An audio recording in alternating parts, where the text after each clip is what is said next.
Alright, number 10, BAT-MITE. If you've heard of the extremely weirdly named Mr. Mxyzptlk, then you have a small understanding of the reality warping imps who inhabit the 5th dimension. This Batman megafan is basically a small childlike imp who wears a loosely fitting homemade bat suit with a black lightning bolt symbol. But don't let his goofy looks trick you. He has nearly limitless magical abilities. He's not technically a hero, but he's also definitely not strictly a villain. A being of this level of power can't really be either because there's no way it would lose in whatever it wanted to do. He idolizes Batman and just wants to see him in action. So when Batman gets angry with him for being a nuisance, he usually sets things straight and just leaves, which is honestly kind of adorable. Number 9, Batman and Captain America. A gloriously weird and awesome comic.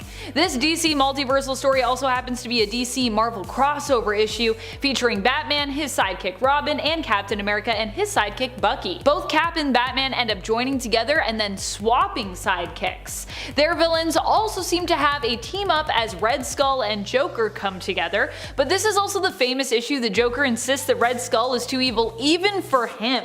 He may be a criminal lunatic, but after all, he's an American criminal lunatic, and he can't stand by when it comes to abiding by Red Skull's history and motivations. So not only do we get to see some great team ups, but we also get to see a full out fight break out between these two iconic villains. Thanks, John Byrne. Number 8.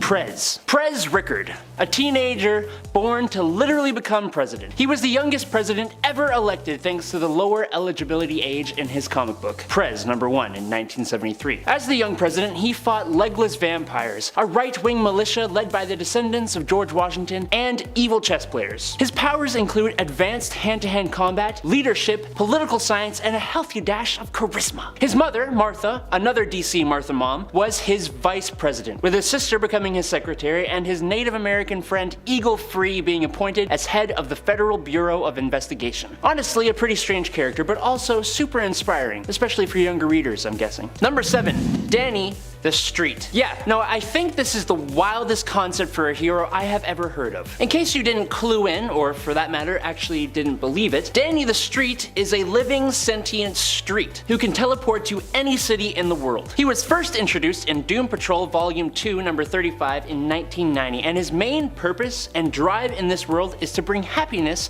to those who inhabit whatever city he is currently at, giving those who have nowhere to go a place to rest their heads. It's nice. He likes to cross-dress and dress himself in nice pink frilly decorations on some of his buildings, including weapon stores. He eventually became the headquarters of Doom Patrol. At one point, he grew to be Danny the World, and then he was deconstructed down to just Danny the Brick, and was even just the humble Danny the Alley at one point. Even saying that sentence makes me feel like, what am I doing with my life? I'm talking about awesome sentient streets. Mom would be proud. Number 6. The Reaching Hand. Honestly, what a strange story this one is. It features Batman as an occult detective trying to solve the mystery of Elongated Man's death. Unfortunately, it seems as though Elongated Man wasn't alone in his body, and there was a force of darkness within him who continues to seek to spread gloom and doom wherever it can. This story features a lot of restless nights for Bruce as well, and unfortunately, he ends up too late to save Jimmy Olsen. Not Jimmy Olsen, who ends up brutally murdered by Swirly. At least that's what it looks like to me. He's just head down in the toilet and they're like, he's been murdered. Or he was just being mistreated by the other staff at his workplace, but no, he's dead. Death by Swirly. Bruce also is too late to save his friends or Gotham in the end. At least that's what's implied. This one ends pretty bleakly, so yeah. Also, this is back from when we had like ELSEWORLD'S, like giant sizes, so there would be like a bunch of short stories in there. Kinda like What If, and I like that style.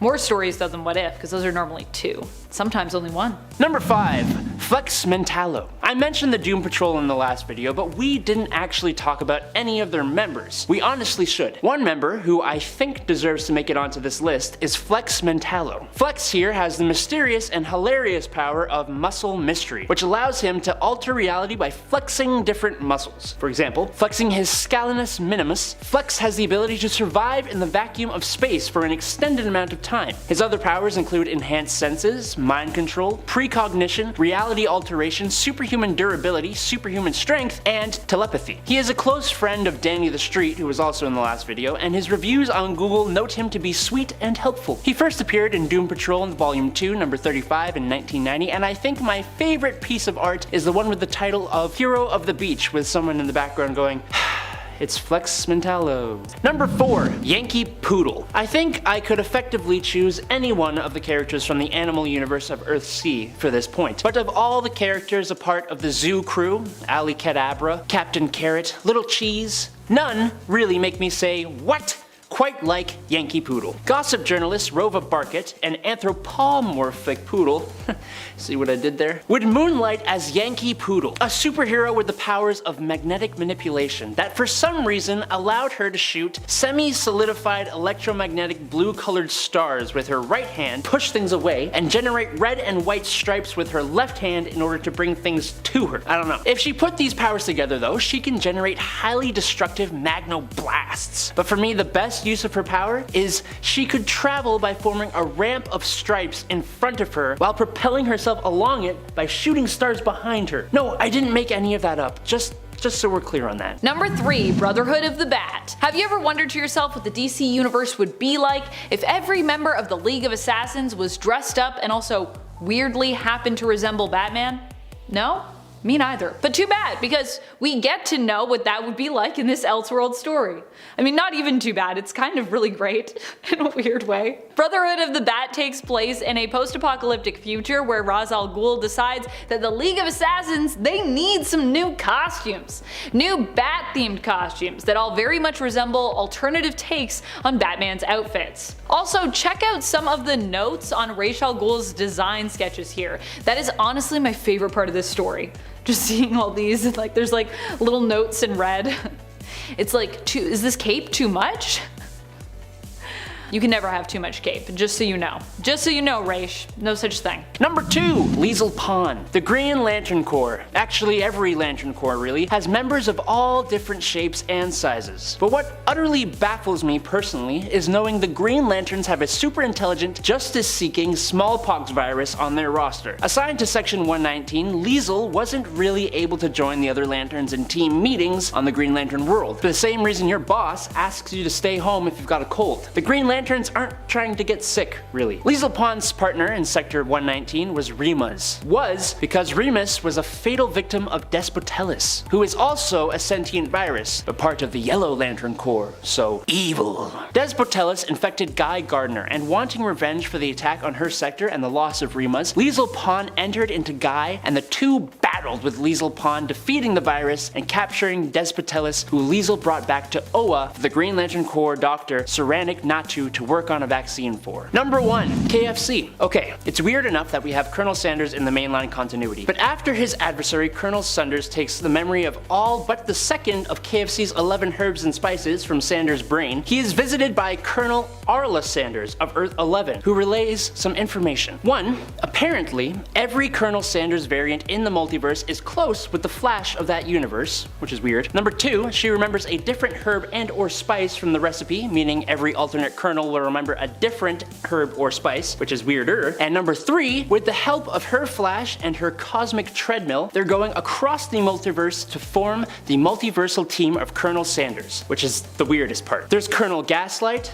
Colonel from Kingdom Come, the future Colonel Ladd, Bizarro Colonel, Teen Titans Colonel, Comrade Sanders, and a Wild West Sanders. But my absolute favorite, and one that should make absolutely no sense, and if you really think about it, is kind of sick and twisted, is the anthropomorphic Chicken Sanders from the post-apocalyptic Earth 51, whose second line is literally Bach! Appetite. What the Bach? Number 10. The Wonder Twins. Oh, super friends. Sometimes you just introduce characters that are only a good idea in a kids show. Jaina and Zan are alien twin sister and brother from the planet Exor, who have these super cool sounding power rings that activate when they fist bump and say Wonder Twins power activate. It sounds so cool, and it sorta is. Jaina can turn into any animal she chooses with her power. That's neat. But it's not as spectacular for Zan, who can only turn into water in one of its forms. He can turn into H2O, steam, or ice. Honestly, I could see it being used in some pretty cool ways, which is why they are so high up on this list, but still rather unique. Number 9. Dino Cop. We have a few anthropomorphized characters on this list, but none of the others are dinosaurs. Dino Cop is from Earth 41, which is an Earth containing characters who are all pastiches of heroes from Image Comics. He is Rex Stegman, a humanoid dinosaur-like character who is also a police officer, supposed to be the DC equivalent to Savage Dragon. He is absolutely dedicated to preserving the peace in his undinosaur blue-collar worker way. He teams up with another superhero from Earth 41, Spore, who is supposed to be like Spawn, but more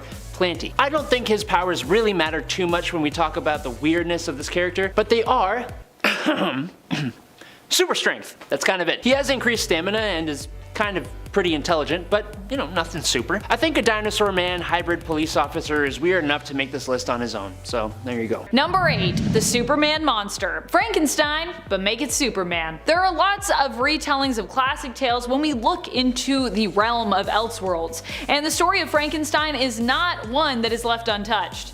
Actually, I feel like this story gets interpreted a few times throughout the Elseworlds stories.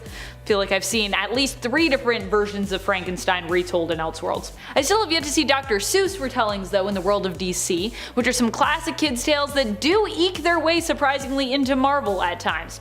In the Superman Monster, Lex Luthor takes the role of creator and Superman ends up as his monster. You might think this sounds familiar considering it's also kind of the premise for the main continuity origin story of Bizarro, but this creation, while starting out similar to Bizarro, eventually goes full-on hero and full-on Superman by the end of it. That means in this story of Frankenstein, the creator ends up the monster, while the monster ends up the hero. What a twist. Number 7.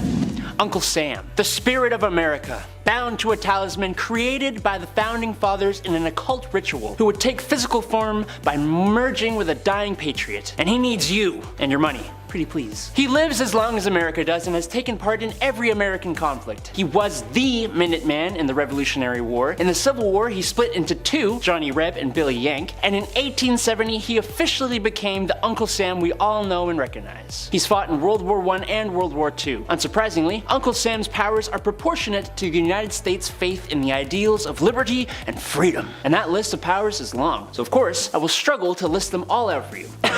Possession, immortality, interdimensional teleportation, invulnerability, limited clairvoyance, super leaping, size alteration, superhuman reflexes, superhuman speed, superhuman stamina, and last but not least, superhuman strength. Oh, and most importantly, he can detect the whereabouts of patriotic objects like the Constitution and the Declaration of Independence. So watch out, Nicolas Cage. Number 6.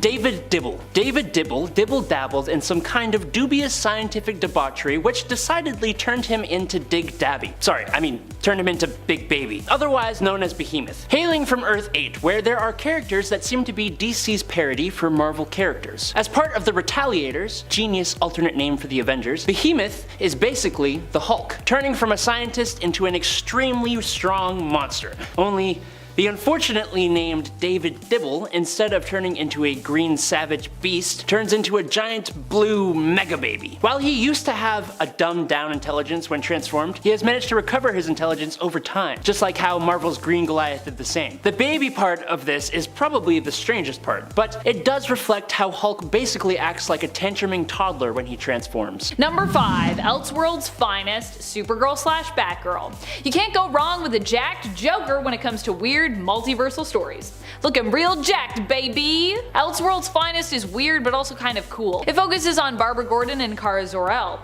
Batgirl and Supergirl respectively, who are guardians of Gotham and Metropolis, as in this world, there was never a Batman or a Superman. The two of them team up to take on the manipulative and traitorous Lex Luthor, and as I said, a really swole version of the Joker. It's a strange one, but it's also kind of a great one. Number 4. Dog Welder. Now look, weird isn't always pleasant. Unfortunately, for all of us, Dog Welder is about as bad as he sounds. He's a crime fighter, yes, a do-gooder, who haunts and maims evildoers by welding no longer living dogs to them. Dog Welder is a mysterious and demented member of Section 8, a superhero team, and he first appears in Hitman number 18. He keeps his face hidden behind a welding mask, and we never learn his true identity, but he seems to live in an alleyway that he sets traps for animals in. He also seems to have an endless supply of dogs of the afterlife to stick to people's faces. Even though he is apparently a hero, I think we can all breathe a sigh of relief knowing he met his demise in Section 8's final battle, and we don't need to see him again, ever. Alright, let's move on. Number 3, Robert Rogers. This one has got a fun little twist. So, back in 2002, DC teamed up with Stan Lee of Marvel Comics fame, and together they released the Just Imagine series, which is basically, why don't we let Stan Lee come and make a bunch of characters with the ideas of DC characters? It is actually honestly a great idea. One of those characters ended up being Robert Rogers from Just Imagine Shazam #1. And yes, he is Stan Lee's Shazam. When I tell you he is absolutely nothing like the regular Shazam, I ain't kidding. I mean, other than saying Shazam to activate his powers. For starters, he is not a kid. He is actually an agent with Interpol, and he is assigned to the tough agent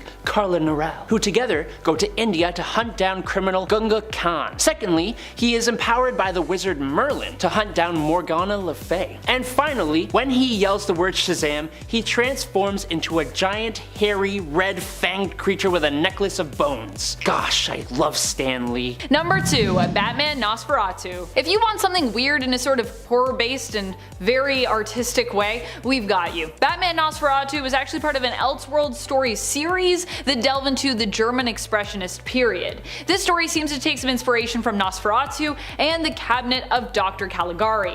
Not only is the art style very different and unique, but the whole tone and the style of the dialogue is as well. The story has a lot going on, but mainly it follows the horrors of Dr. Arkham. To give you like the briefest summary ever, because as I said, there's a lot going on in this story, it's also quite long. The story mainly centers around Dr. Arkham and his experiments and creations, including one called the Laughing Man. Oh, I wonder who that's supposed to be. A reanimated creature made from various corpse parts. In the end, Bruce Wayne's son ends up dying and is resurrected as the NOSFERATU, sort of cyborg monster creature who ends up taking on and defeating the Laughing Man. I wonder who NOSFERATU is supposed to stand for here. Any guesses? Number 1, Red Bee. When I think of all the animals that would make good sidekicks or super pets, bees are not my first choice. Think about it. As soon as they sting you, that's it. You need another bee to replace that one. Well, ain't it just the fitting coincidence that the trained bees used by Red Bee are a species of bee that don't die when they sting people. Not wasps though. They're bees, okay? Not wasps. Richard Raleigh, the first Red Bee, was a superhero during World War II that used a weapon that fired a sting shot. Ouch! And inside his utility belt, he carried a swarm of bees that he would use against villains. Again, someone tell Nicolas Cage to watch out. He first appeared in Hit Comics #1 in the 1940s. The second Red Bee would be his great niece, Jenna Raleigh. This Red Bee used 2 mechanical bees that fire electricity, a tech suit, and was mutated by alien insects to produce pheromones that she can use to control her bees. At least that makes more sense than training a colony of bees. Right? I don't know. Number 10, Speeding Bullets. Basically a multiversal DC Elseworlds story that answers the question, what if Superman didn't just have powers but was also rich? That's basically what is going on here in Speeding Bullets. In this story, Superman wasn't raised by the Kents, but instead was taken in and adopted by the Waynes, and he becomes, you guessed it, Bruce Wayne. After the death of Thomas and Martha, Bruce becomes Batman, but the difference is this version of Batman has tech, money, smarts, and superpowers. Lex also becomes a mess of a villain in this world. While still being Superman's nemesis, he's also Batman's nemesis rolled into one, with an extra little dash of Penguin, just for good measure I guess. So here we get a villain who is Lex, Joker, and the Penguin all in one. Oh goody, just what none of us necessarily wanted or needed. And yet, we got it. This also doesn't do much to enhance his motivation for villainy, which like his identity is also kind of all over the place. Still, the premise behind this Elseworld story is pretty cool, but unfortunately it doesn't add enough when it comes to offering a twist or different perspective to either the Superman or Batman mantle. Number 9. Doll Man. Alright, so we take the G.I. Joe toy and Jada Pinkett Smith and we will make them superheroes. With the power to shrink down to 6 inches tall while retaining the strength of a full-grown man, Daryl Dane, Doll Man, with his partner Martha Roberts, Doll Girl, is a founding member of the Freedom Fighters. He would fight crime during the 1940s and in World War II. That was when he first appeared in All-Star Squadron number 60 in August of 1986. More recently, the power of size manipulation had a psychological effect on him, causing forcing him to be confined to a mental institution and then trapped in his 6-inch size with other soldiers of similar height in a miniature world. Until, get this, they fuse together as a mega monster form which just looks and sounds terrifying. Number 8. The Magic Lantern. So take Shaggy from Scooby-Doo and give him the powers of Green Lantern and you've got the Magic Lantern of Earth 47. When it's groovy, when it's grim, we hum the living guru's hymn. When other lanterns lose their shit, we keep the Magic Lantern lit. I'm sure it's not the only thing that's lit. I wish I could just make this point a bunch of the stoner Green Lantern quotes. Hostility is for squares. Get with the blueprint. Are we groovy? Or do I gotta kick your non-Euclidean alien butts into the galaxy next door? The Magic Lantern is the Green Lantern to the Earth 47 Justice League, known as the Love Syndicate, whose members include Sunshine Superman, Shooting Star instead of Batman, Speed Freak, Brother Power, and the Geek. And they first appeared in Animal Man number 23, and were expanded upon in the Multiversity Guidebook. And every time I see them, I just wanna be a part of it. Number 7. Justice Riders.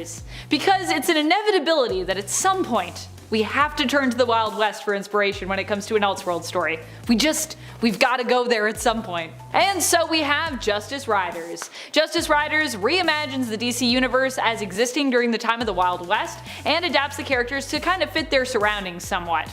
As such, Wonder Woman becomes a Texan sounding sheriff and Martian Manhunter gets to sport a poncho and a cowboy hat. Which honestly, this is one you might want to check out just for that, because that's great. This is the Wild West, baby. There are also plenty of shootouts and bar brawls, some with cyborg enemies involved. As ridiculous as this premise is, I will say it's executed well and it also looks fantastic, so. Number 6. Canterbury Cricket. After The Flash rewrote history in Flashpoint, this interesting character came to be in Flashpoint The Canterbury Cricket #1 in 2011. Jeremy Cricket, not to be confused with Jiminy Cricket, I'm sure, was a university student and con man until the Amazons attacked the country of England. He takes refuge in the Canterbury Cathedral but was tracked by an Amazonian soldier. He begs for his life from God when boom chicka bow, a flash of light appears caused by boo booms dropped from the Amazon ships. And when the dust settles, Jeremy has become the giant anthropomorphized cricket. Honestly, it's kind of terrifying. He looks like the prawns from District 9. Has anyone seen that movie? Anyways, as the newly dubbed Canterbury Cricket, Jeremy had become a patriotic hero, fighting for England until his last cricket chirp. Truly the best representation of the nation. America gets Uncle Sam, England gets a cricket. Number 5. ETRIGAN, or ETRIGAN, or ETRIGAN, or ETRIGAN. He could be considered really cool or really weird, honestly. ETRIGAN rocketed to an Earth of eternal twilight from the doomed planet of Camelot. Who does that sound like? Maybe another hero who rocketed to Earth from another planet that starts with a K? They sound similar because ETRIGAN is an alternate version of Superman with quote-unquote overnatural abilities. From Earth 13, a planet of the supernatural and occult. ETRIGAN fights evil in Merlin's name alongside the League of Shadows as the Super Demon. Together, the League of Shadows faced off against an invasion of super vampires. And later, ETRIGAN became part of the Supermen of the Multiverse, targeted by prophecy, and allies with them to come up with a plan to free the other alternate Supermen. A demon Superman is weird, but he won't be the weirdest alternate Superman to hit this list. Number 4. Batman/the Demon, a tragedy. In this Elseworld story, we get to explore a horrifying fantastical world where magic exists. Here, Bruce Wayne is not the Batman, instead suffering from an allergy to moonlight. He is a restless sleeper, and it turns out this is because he's actually bonded to the demon ETRIGAN. Oh my goodness. It takes Bruce a while to figure this out though, but in the end, he is too late to save his girlfriend Glenda. Poor Glenda. The best thing he can do according to Merlin is to wipe his memory, which will also mean he has no recollection of Glenda. Oh no. Merlin claims that this will save her. Unfortunately, it doesn't, as ETRIGAN taking over Bruce in the nighttime does end up still killing her. But hey, at least Bruce doesn't remember her, which actually seems to have been Merlin's plan all along. You see, in order to keep the demon trapped within Bruce, his forgetfulness is necessary. There is no way to save Glenda really in any case, most likely, and Merlin was just saying that to try to get Bruce to, do what he wanted him to do.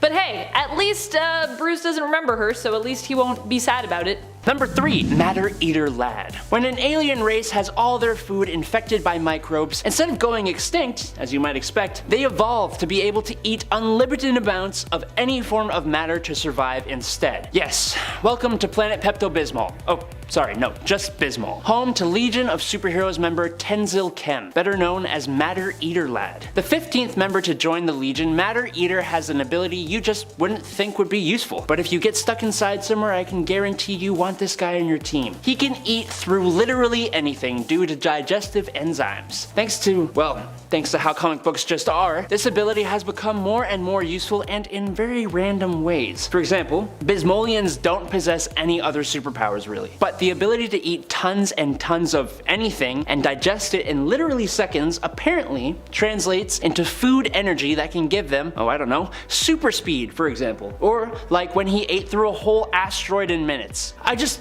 don't want to imagine how his bathroom breaks go. No thanks. Number 2. Milkman Man. The DC Universe Wiki says that Milkman Man is an imperfect copy of Superman. Excuse me, DC Wiki? This is an improved copy of Superman. All that calcium, strongest bones you've ever seen, I bet. In JLA/Doom Patrol special, the Doom Patrol has discovered that an interdimensional corporation called Retco has been stealing stories, reconfiguring them, and repackaging them for new markets. Retco has embedded itself into the current continuity, using the radioactive milk of psychic cows to quell the more dangerous impulses of the Justice League and turn them into heroes safe for the masses. That is literally the quote from the official summary. I am not even joking. Milkman Man has all the same powers as the famous Kryptonian superhero, only he's a milkman, and central part of the Community League of Rhode Island, a sinister group of pleasant-spoken normal folks. Please just do yourself the favor of reading this story and trying to figure out what the heck is going on. Number 1. Batman/Lobo. Like all of the weirdest comic stories out there across the multiverse, this one